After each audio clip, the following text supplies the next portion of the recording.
right, man. Well, thanks for having us. Go ahead and introduce yourself, man. My name is Chad Gailey. I play drums in Necrot, and thank you guys for having me on the. Is it a YouTube podcast? Is it a actual podcast? Like, what are you guys trying to start with all this? So this is will be the second show. We had a band. Who was it? Was It it was Bonginator. Bonginator. Okay. Bonginator? Yep. So we had them on. Our friend Jake, who started the channel. He's not with us right now, but we're going through something for YouTube, Instagram, doing clips, stuff like that. Just trying to Cool. push out these bands and show people, like what the metal scene's really about. Right on. Well, yeah, stoked to be here. Nice. Thank you, man. First question off the bat. What first got you into drumming and what pulled you towards death metal? So when I was, I think like maybe 10 or 11 years old, I I started trying to play instruments, and Mm-hmm. like with most people, I feel like people try to play guitar first if they're Yep. like considering any sort of like, you know, rock or heavier music sort of stylings. And so I tried to play guitar, and after the first lesson, I was just like, I'm not into it. Mm-hmm. And I just kind of was like, yeah, whatever. Like I have family who play instruments too, and I think like my sister had like an acoustic guitar, so that's how I kind of like chose that as the Mm-hmm. first option. But after that didn't pan out, I don't know what happened, but like I just wanted to try drums. I was like really gravitating towards playing the drums, and yeah, I started taking some lessons locally, and yeah, I mean that's kind of how it all started, just wanting to play an instrument, and like drums was the first thing that kind of caught my attention. Mm-hmm. The first band that really made me want to play like anything like heavy was the Ramones, and the first album I heard from the Ramones was called Rocket to Russia, and Mm-hmm. it's their third album, and it was just like it kind of blew me away at, such a young age. I had no idea like that, a band could play like this or just like this fast or just like I don't know, like I was already into punk and metal, Mm-hmm. but I had such a primitive understanding at that point. I was a child, so like hearing this band that I'd never heard of or discovered until now, it was just kind of like it was crazy. So I mostly was just in the first couple years of me learning how to play drums, I was just trying to play along to punk bands, Ramones, Discharge, GBH, Adolescents, Exploited. Those are like the first kind of LPs that I had. So I Mm-hmm. also started collecting records at that point, and so like I was just playing along to these vinyl records in my room. Um, when I finally got a drum set, I think maybe like a year later, my parents bought me my first drum kit, and I would just play along to those bands in my room and kind of learn how to like play the drums, so to Yeah. say. And now going into death metal, it wasn't until I was in high school and a little after that I was like mostly starting to get into death metal, just through mutual friends, like my friend Colin Tarvin, who plays in Mortuous. He like really introduced me to the first couple of death metal bands, like underground death metal Yeah. bands, that like really kind of steered me in a direction to start playing death metal. And then, we would jam, and we had another band called Bruxers together, and we were kind of like incorporating death metal, incorporating like crust punk, which was like the style we were kind of like starting off with when we started that band. And so we kind of had this mix of like heavy punk, heavy death metal, and Mm-hmm. that's just kind of where it all started. I know that was a long response, but Hey, no Oh worries. no. Perfect. We want you to talk. yeah. For That's the sure. whole point. Um, so following that, like your family, how supportive were they when it came to you first starting to play? Was there anyone in particular that really pushed you to practice or learn something or just show their support? Well, I mean, my parents definitely helped me like facilitate learning the drums because I mean, Hmm. at 12 years old, I didn't really have a job, Yeah. and I needed the support to learn drums by taking drum lessons. And then, they bought me like a standard drum kit. It was like probably like $500, but that's still I didn't have $500 to spend Hmm. at 13. So my parents definitely helped a lot growing up, but it also was partly on me to like, keep up learning because it's like, yeah, you can be provided with all this stuff, but if you're not going to like take advantage of that and like actually put the work behind it, then it's not going to go anywhere. So, I mean, I took full advantage of having a drum kit and like trying to learn drums and really doing that. So, I think it's kind of, it's like somebody helps facilitate it and then it's on you to like keep going. Cause I mean, I could have just gotten the drum set and been like, fuck this. Like, I don't want to do it anymore. Yeah. Like, so, Yeah. it's kind of, yeah, I'm glad that I stuck with it though. Cause I don't know what I would have done if I didn't play drums. I'd probably just, Hmm. try a different instrument or some shit. Yeah, that was gonna be another question I had for you, but we'll get back to it at a later time. Yeah, yep. Cynthia's got Well, some questions for you. we know death metal and especially Necrot is such a brutal and demanding style. How do you keep your playing dynamic? Because I know you blast a lot, but there's a lot of it's a weird timing in there and a lot of fills and it's very fast.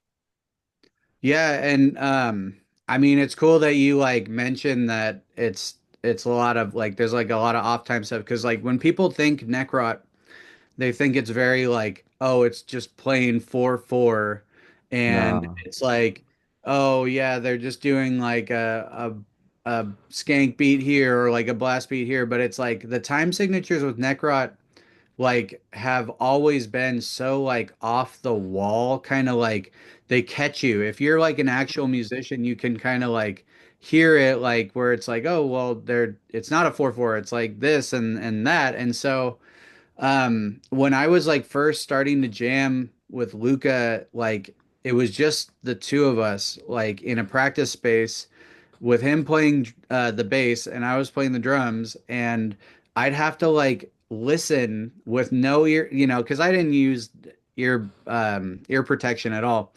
Mhm. So I was like trying to like play along, listening to the bass that's all distorted while also playing the drums, and it's like we would just go over these songs for like hours and hours until we got it right all the way through, and I mean, that really like I'd never, done that before. Like I'd never played such an intricate style of death metal before because, before that I was like usually like just playing covers or like playing songs from my old band, which I already knew all those songs, so I didn't have to like really go out of my comfort zone.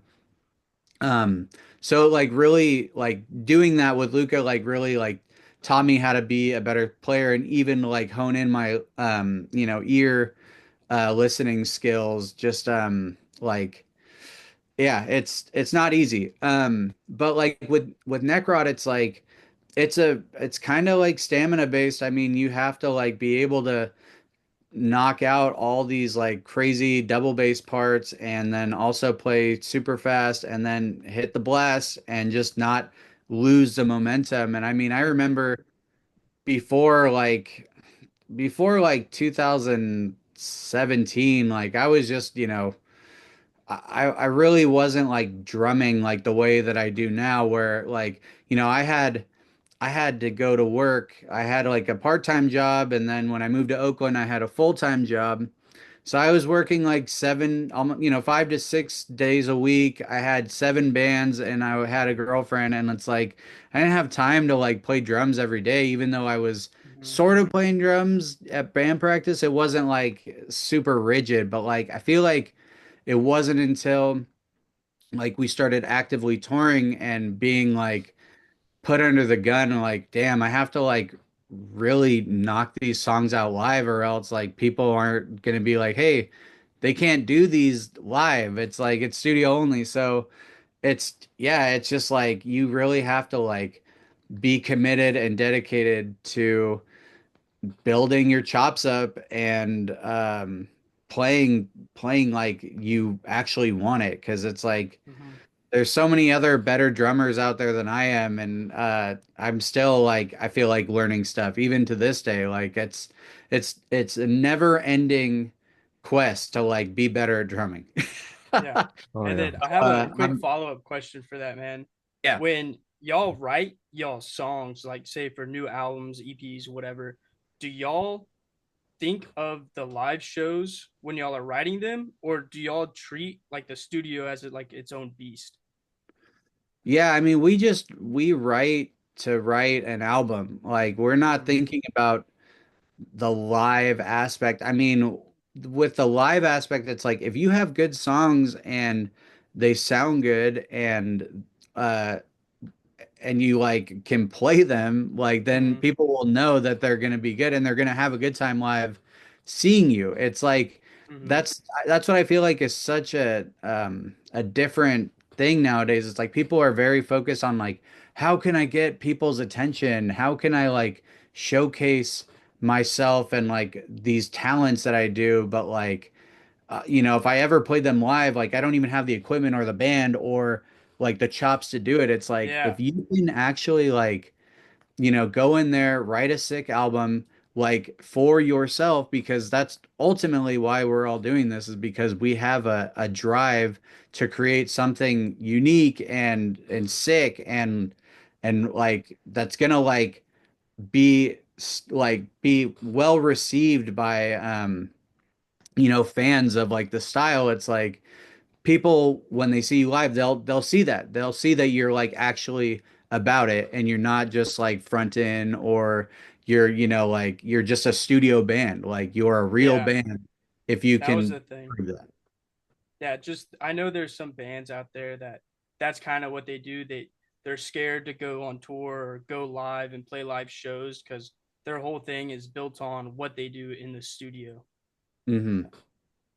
Yeah, I mean it's just the way that it is nowadays. When you have social media, it's like everybody is able to post whatever they want and Hmm. there's no like vetting of like what process they did. It's just like, oh, like they played this insane guitar solo, but it's like it could be just like a a lip syncing, so to say. Yeah. Like it's like who knows if they were actually playing it like that, and even with AI now, it's like it's so easy for like people to just create whatever they want. They just put a prompt, and that's what I think scares me now. It's like how Hmm. many of these bands that are coming out are actually like real bands? Yeah. Like, like a band you've never heard of before is just like, yeah, we just dropped this sick album and we have like 12 songs and like, yeah, check it out. And it's just like, damn, like I don't know. Hmm. It's a little weird to think about sometimes. Yeah, and that's what we're coming to now, a big AI takeover. It's pretty scary for those that are actually talented. Yeah, I think art in general, I mean, well, most things in this life are now like at the mercy of AI. I feel like it's being shoved down everybody's throats.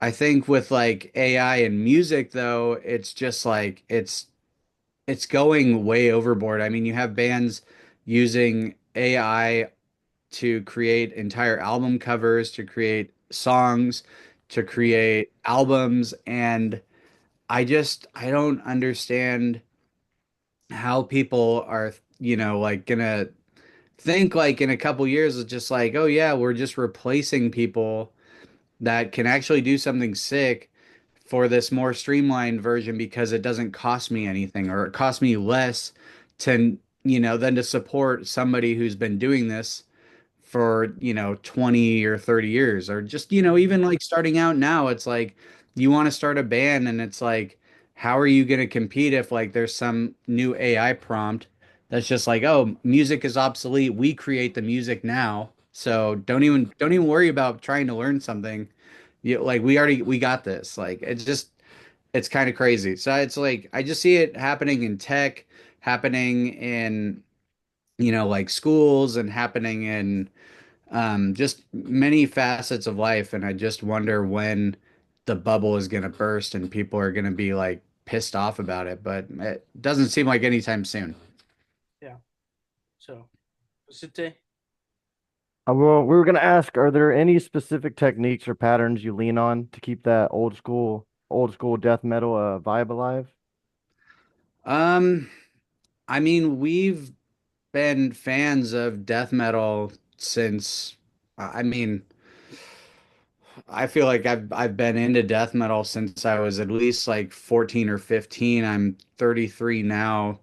So just like, actively consuming death metal and seeing bands and listening to new bands and just like jamming with other bands and other people, it's like you start to develop um I guess new techniques and you get a better understanding of the genre through experience. And I mean, it's also just subjective too. It's like, the death metal that uh, I like to listen to is not the same type of death metal that others might not want to listen to. And so um, it's kind of just like people taking from their influences and creating their own thing, which is great because it's like can't all be the same, cookie shape. It's got to be a different cutter.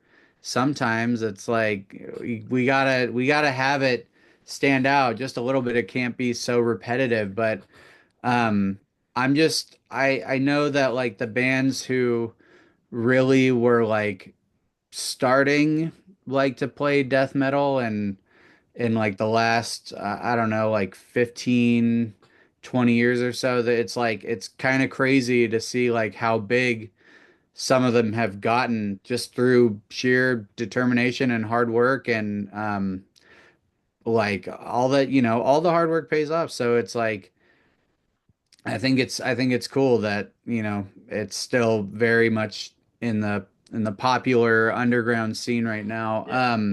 As far as like with Necrot, it's just like I just try to bring it, I do as best of a job as I can every album, and I want to make sure that like it has like a lasting effect to whoever listens to it. And I'm not, again, I'm not doing it because like, oh, I want all these people to think I'm the best like drummer or the best person to do blast beats or anything. It's just like I want to like have a great recording and not feel bad about it later.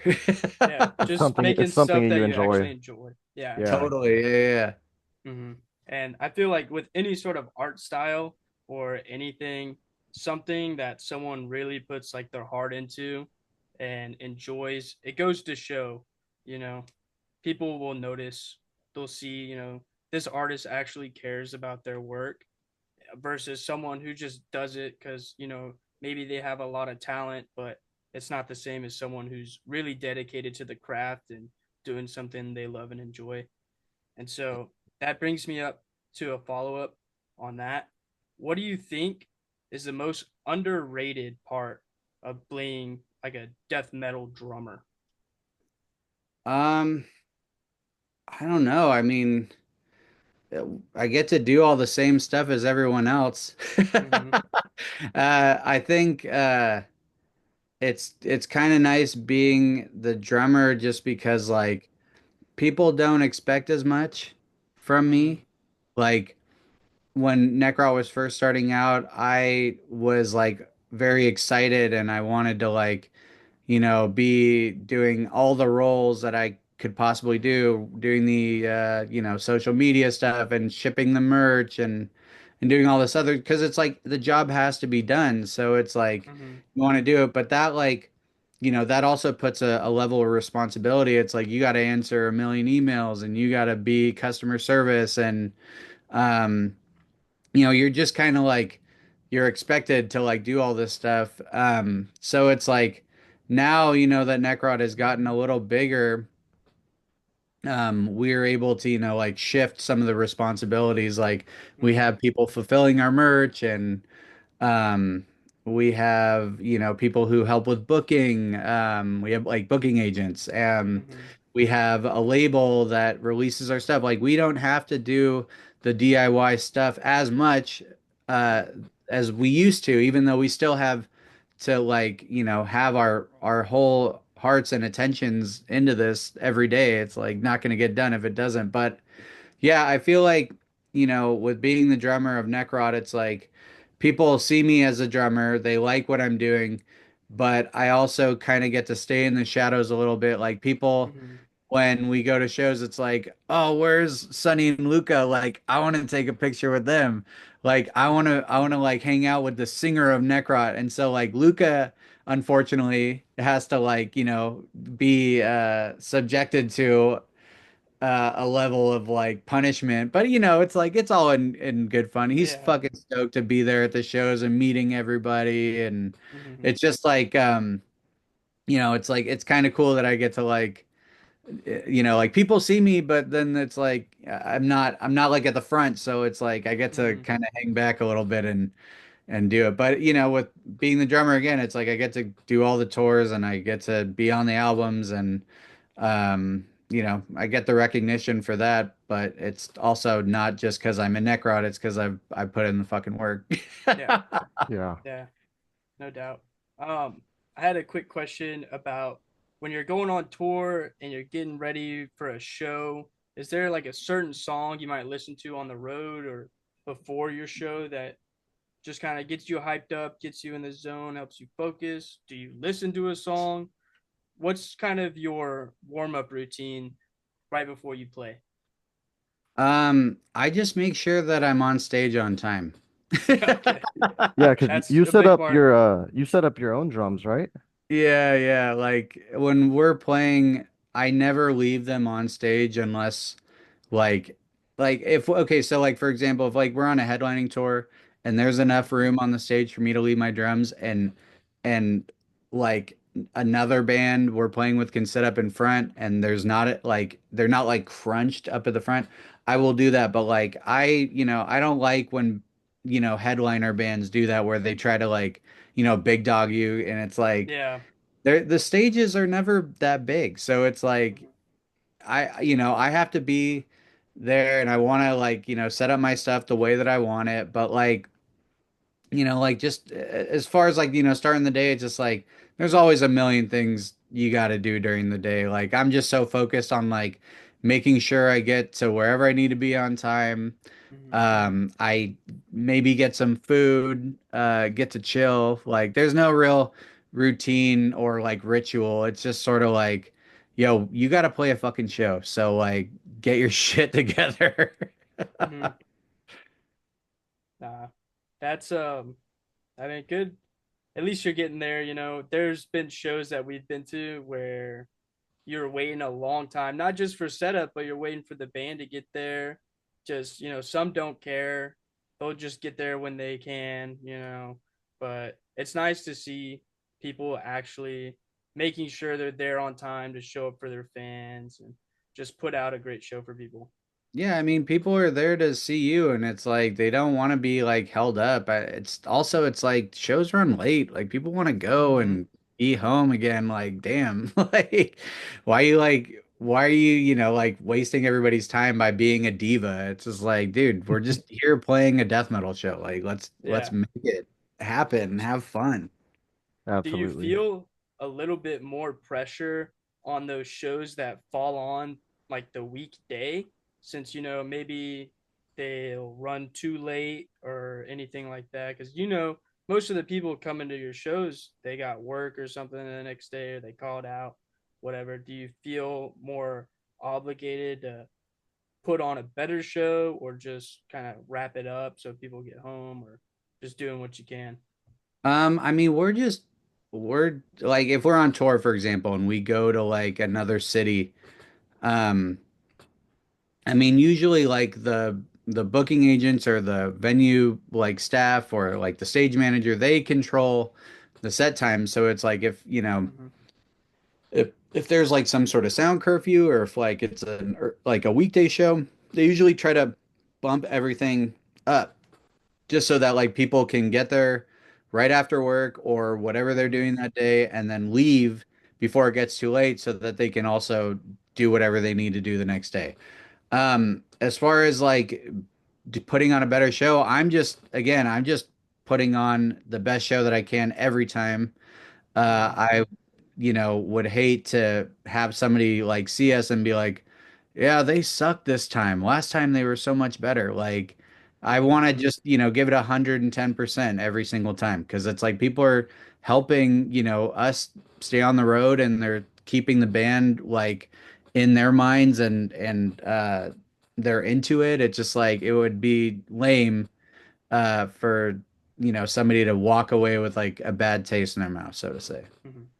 Yeah, cool. Another one we had was, is there any newer drummers or underground players you think deserve more attention? Oh man. Yeah, I mean all drummers.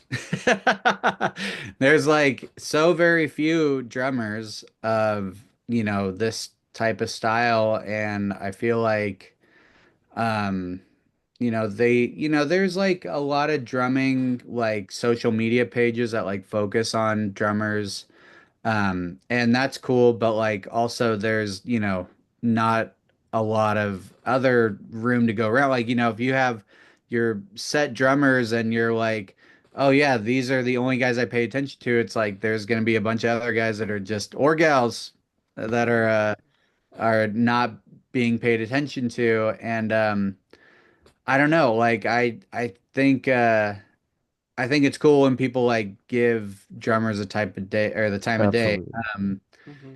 it's very hard to even get like a photograph like playing live unless you're like the headliner or you're like right up at the front of the stage because most photographers they're just focused on the front. They don't want to take any chances on the back or get, even if they try to get a shot, might not come Hmm. out that good. So yeah, I know this is very dragged out. No Drummers, worries, no worries. Charlie Corinne from Ascended Dead. He plays an incantation. He's played in Morbid Angel. So many bands. He's a great drummer. I've known him, damn, at least like 12 years now, which is crazy. Hmm. I mean, he's already like shot up. He's got, endorsements and a lot of attention. But like I said, all these drummers deserve more attention. I feel like he's just such a sick drummer. Hmm. Another drummer would be Xander Bridge from Eternal, who we were just Hmm. talking about earlier. He's insane. I mean that like Eternal album that just came out. When he was like joining Eternal, he didn't even know how to play drums, allegedly. So like he learned how to play drums to be in all these bands in Arizona. And so like Hmm. just like knowing that fact and then like hearing the drumming that he does on these albums, like it's insane. So like I would say he would be another drummer. Damn. Aaron Johnson from Vile Rights is a local drummer in the Bay Area. He's awesome. He plays in Laceration too, and both Laceration and Vile Rights put out records last year. He's a great drummer. Um, I would say Justin Diver from Funeral Chant, super sick. Insane like insane speed and just like I guess like just hard hitting blasts. Like just Hmm. watching him play Funeral Chant live is awesome. Yeah, he's insane. Um, Pierce Williams from Enigmatum. He was in Skeletal Remains for a while. Um, and he's done a lot of session work for a ton of other bands. He was in Torture Rack, but he wasn't playing drums in Torture Rack. He was playing guitar. Anyways, another super sick drummer, super good friend. Um, Man, I could name off so many other people. Just but yeah, I could go on forever. But Yeah, you're yeah, good. oh yeah, Julian Rhea from Fetid and Mortiferum and now Undergang, like super sick drummer. Mhm. Also known him for a long ass time. Um, Isaac Falk from Blood Incantation. I mean, Blood Incantation kind of goes with Yeah. the thing, Y'all but played with them, right? Y'all played with them in Cannibal, right? oh yeah, Decibel Tour Yeah. Mhm. 2019. It was Cannibal, Morbid, Immolation, Necrot, and Blood Incantation. It was fucking awesome. Yeah, it's too bad we missed that one. We went and saw Mhm. Cannibal with Mayhem and Oh, Blood Yeah, nice. Incantation. Yeah. here How in was San that? Antonio. That was It's a really good good. It was show. at the Aztec Theater, San Antonio. Oh yeah, that's such a cool spot. Yes, sir. Y'all were just out here, no? Yeah, we played the Aztec with Cavalera and Hmm. Dead Heat. Missed too many shows, man. I need to start going out some more. You guys are in sorry, San Antonio, my bad. Yeah, San Antonio. Okay, right And on. he's pretty close. But yeah, man, there's some shows coming up that I'm excited to see going out. Most of the shows I feel like really there's some good venues out here for like smaller bands to play at. Like I don't know, did you guys ever get to play at like Vibes Event Center out Yeah, over here? yeah, I played at So Vibe bad a couple of ass. times. Yeah. We I went and saw fuck, there were probably like 8 bands playing. It's dope the way they have their setup with like the 2 stages, and you can just kind of go back and forth when they have a lot of bands playing. Great center, Mhm. a lot of good local bands play, and then Paper Tiger out over here as well. Yep, played So there too. that I really like that venue. Some good local San Antonio bands like Life Cycles out over here is a really dope band. Cool. But just trying to get out more. Another question for you. This kind of goes back a little bit. You kind of brought it up in the beginning that you said you had no idea, what you would do if you weren't drumming, but still drumming. What other genre do you think you would play if it weren't like death metal? Um, I mean, I'd probably just play some other type of metal if Mm-hmm. if we're Stick to sticking to it. metal. Yeah.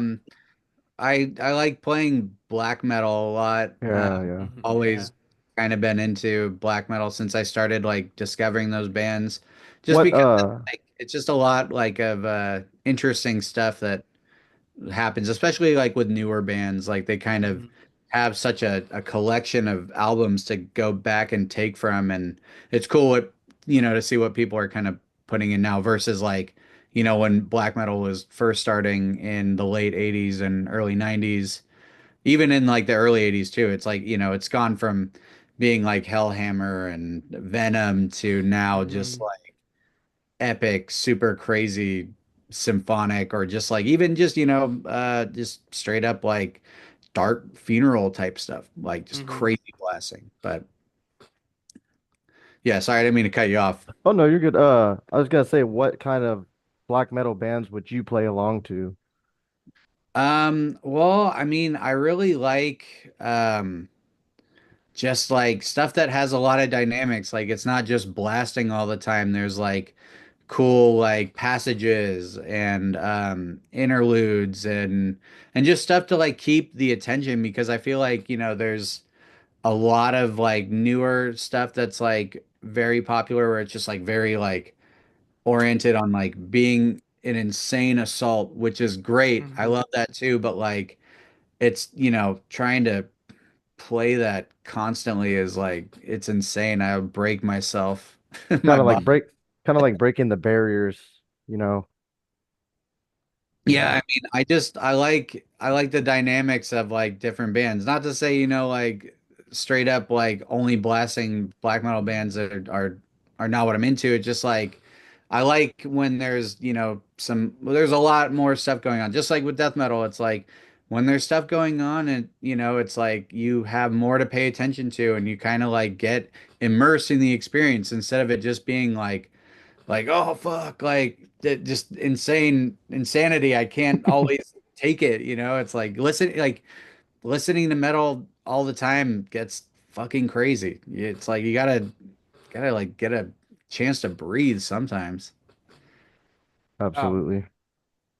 so you've played in a lot of other bands.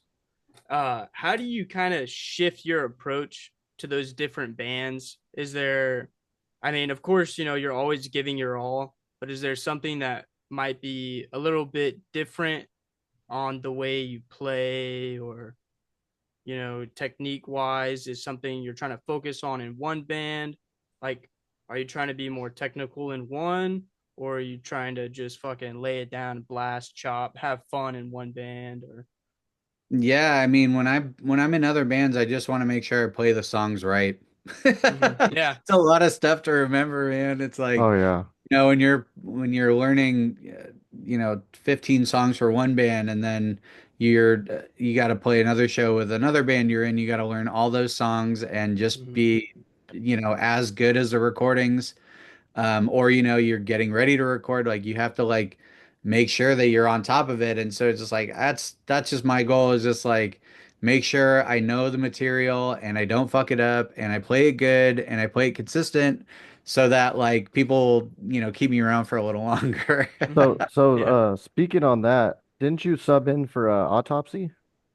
Yeah, last year, I was asked to help fill in for Chris to play drums. He still sang, but like he had an injury on his rotator cuff, Hmm. which, if he would have continued to play on it, he would have not been able to play drums going forward. So he was back and forth with the doctor, going through different like x-rays and MRIs, just trying to like nail down what is going on. And when he finally realized like, hey, I need to like step out, he asked me to fill in. And I was just like, I was shocked, just because I was like, damn, I never thought this would happen. Autopsy is just such a legendary band, and like I've known all those dudes for years, so it's like it's kind of crazy that they would even consider me, considering that there's like so many other people. But like I'm so stoked that they asked me, and I learned 14 songs in the span of like maybe a month, because like when I first was approached about it, it was sort of like, hey, can you start learning these songs just in case? Because Hmm. like there wasn't, any sort of definite like you're gonna do this or you're not. It was just sort of like, hey, I'm kind of going through some stuff. Like maybe, this might happen. So I just started learning immediately. And then I stopped because I was told like, oh, I'm gonna do it. Don't worry. But Hmm. thanks, for like stepping up to the challenge. And I was still like, that's cool, no problem. Like I'm just Hmm. still such an honor to be even asked to do this. And then the week of, it was like, okay, so what are you doing this weekend? And I relearned the songs, after not jamming them for like a month. Hmm. And we had like some emergency practices all together, and then we flew to Denver and we played the show, and it was sick. I was so nervous. Yeah. Because it's like, it's literally like autopsy, a headlining a fest that like I've known Albert from Decibel, and I've known most of Decibel staff for years, just Hmm. from being in Necrot and like running, the label and being in other bands that like get featured. So it's like, all these people, like all my friends, like even like Undergang was there. And it's like Hmm. they're like some of the first people that I even met like when I was like starting to play in Necrot. So it's like all my peers, all my friends are like, like here. And if I fuck this up, it's gonna be disastrous. But thankfully it all went well and played all the songs, and yeah, it was crazy. Yeah. It seems like a crazy experience. Yeah, for sure. Yeah. Can't It imagine, was man. fun though. I had a lot of fun and like I was just so relieved when it was all done and could actually like Mhm. enjoy it and be stoked that like I fucking did something that I thought I could never do. That's awesome. So are there with like Decibel, you were saying that you've known like the staff there for a while. Are there any certain venues or festivals that have, a special place in your heart just from the time you've been touring and playing? Um, I mean, as far as like just like on just being on tour and like playing Hmm. shows at like different venues and stuff. Yeah. Is there anyone that like stands out that maybe you've had a really crazy experience at one venue? Like the people in this city, they just go harder than any other. Is there just some place you really enjoy playing at? Oh man, well, when we play in the Bay Area, it gets crazy. Oh yeah. Mm-hmm. I remember when we played with Possessed for the first time, like people were like just rushing the stage and it was I was just like kind of like blown away about like what was going on. Then like somebody did a backflip like, on stage Mm-hmm. there. So like that was kind of cool. But yeah, I feel like now like since we don't really play the Bay Area that much, like people go even crazier when we Mm-hmm. do just because it's like oh damn like Necrot's here and like they're from here like Mm-hmm. let's go They got to nuts. show out. Um, Yeah. yeah, yeah, totally. LA always insane. I mean, people, love metal in LA. Mm-hmm. It's where metal has thrived for years. Chicago gets pretty rowdy. Um, New York, I'd say New York gets insane too. Texas for sure goes off. Like San Antonio is always we always have such a good time in San Antonio. Like people just like they just have such a good time and a good experience and we're always like hanging out with so many people before and after and Mm-hmm. I just feel like, it's there's a lot of love for Necrot in Texas and Mm-hmm. we're stoked on that. For Absolutely. sure. Yeah. You Oh got yeah, you got two Florida. fans here. Sorry, Florida also. Mm-hmm. They go nuts, especially like Orlando. Like damn. Like we've had some crazy pits in Orlando Yeah. recently, so I'm stoked on that too. So even in the beginning, what's something that is your like crazy experience? I mean, just from when you first started playing, not necessarily in Necrot, but in any band, what's something that you've only seen once? Oh, uh damn. It's hard. Mm-hmm. I mean there's like shows are always so volatile. It's like you Mm-hmm. never know what to expect. I mean, you've seen people get naked, you've seen people like get sick and you've seen people Mm-hmm. get beat up. I've seen people die. Like it's you never know what to expect. So it's just like every show is kind of different in that way. It's Mm-hmm. like you don't go into it, expecting anything because it could be like the Anything can weirdest. happen. Yeah, exactly. Anything could happen and you just hope that like everybody has a good time and that you guys like, the band stays healthy and all Mm-hmm. that stuff. But like, yeah, just like shows are nuts, especially like underground metal shows. It's like people feel like they can express themselves and just Mm-hmm.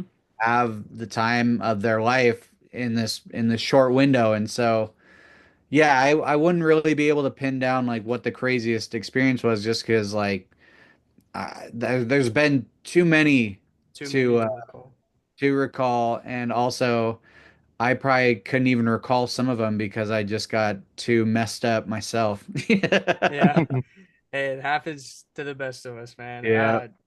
There was a show not too long ago at Paper Tiger where the headliners were playing and someone got stabbed, so they cut the show early, Oh, and damn. then they ended up doing a free show again. And I definitely didn't go to that one. I was worried about it after the second time.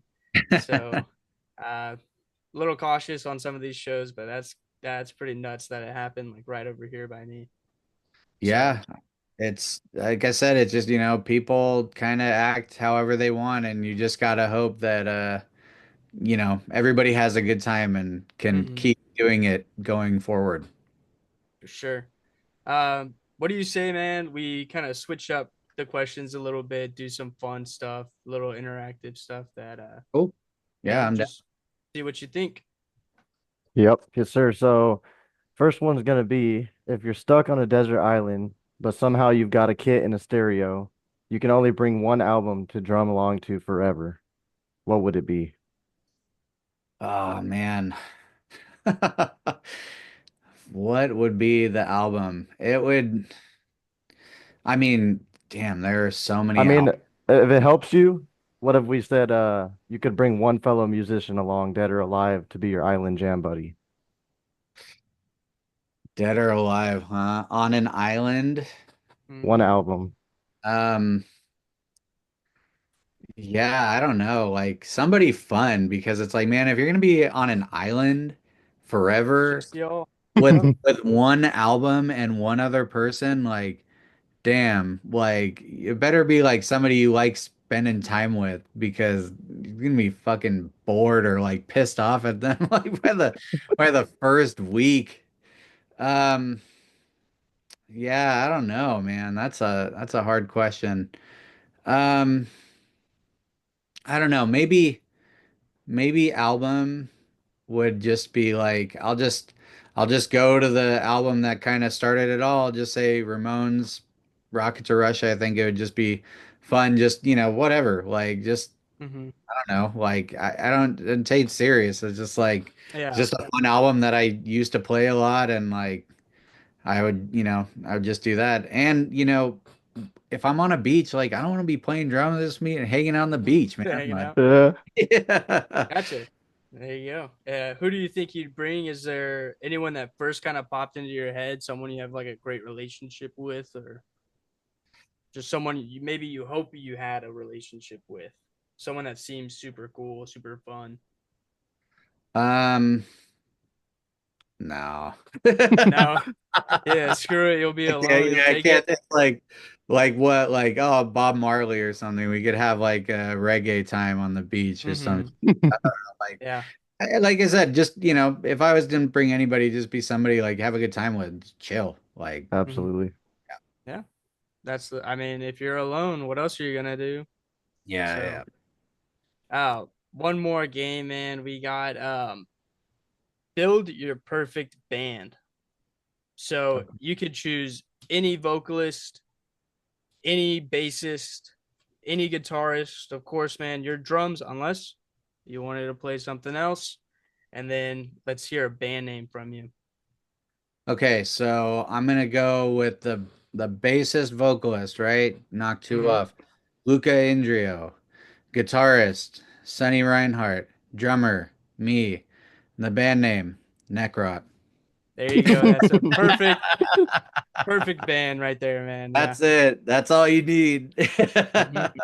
That's great, dude. Well, that's almost all we got for you. Vicente, do you have any questions? Let's see. What's your favorite part about being on the road with Necrot? Um, I think my favorite part is just like the level that we're at now. Like, Hmm. we get to play really cool shows and do really cool tours. And I mean, like, we've literally been going on tour since the end of 2012. Um, so 13 years, touring at least once a year.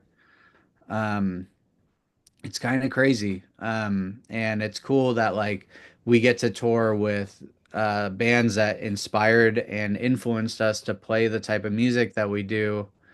Um, and like just like meet people that we thought we'd never meet or just like go to like countries or continents that we thought we'd never go to. I think that's just the best part now because it's like, you know, when I was first starting with Necrot, I was like, oh yeah, like I'm just playing music because I like to play music. Like I had a job and I went to school. Um and like I didn't know like what the future was going to be. So it's like it's kind of crazy. Now I've gotten to go all over the world with Necrot and we've like really done a lot. So yeah, I'm just stoked that we're at, you know, we're at the level that we are now, even though it's like, you know, we still have so much more ground to get higher on. And it just like I'm just still stoked at all the opportunities and all the people who've supported us over the years because it, like without them we literally wouldn't be anywhere like at this level. For sure. Nice. Well, man, I think that's all the questions we have for you. Uh, Cool. Greatly appreciate your time. Thanks for hopping in, showing some Absolutely love, man. appreciate it. Yeah, Hmm. you know, thanks again for asking. Like I said, you know, it's cool to like help build your guys' new show up, and I hope that you know, you reach out to other people because it's like, you know, there's other people who are doing this just like I am who also want to see new stuff happen and people Hmm. being excited and stoked about music, especially death metal. And I think it's just cool that like to you know you want to keep the torch lit Hmm.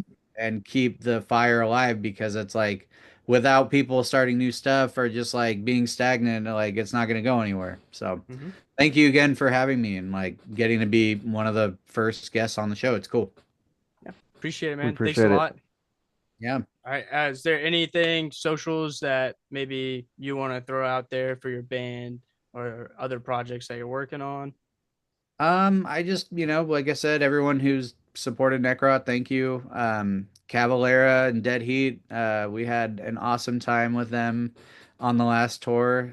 So thank you to them for making the last 2 months insane. Yeah, just you know, support underground death metal and punk and anybody trying to like make real art because it's slowly getting taken away.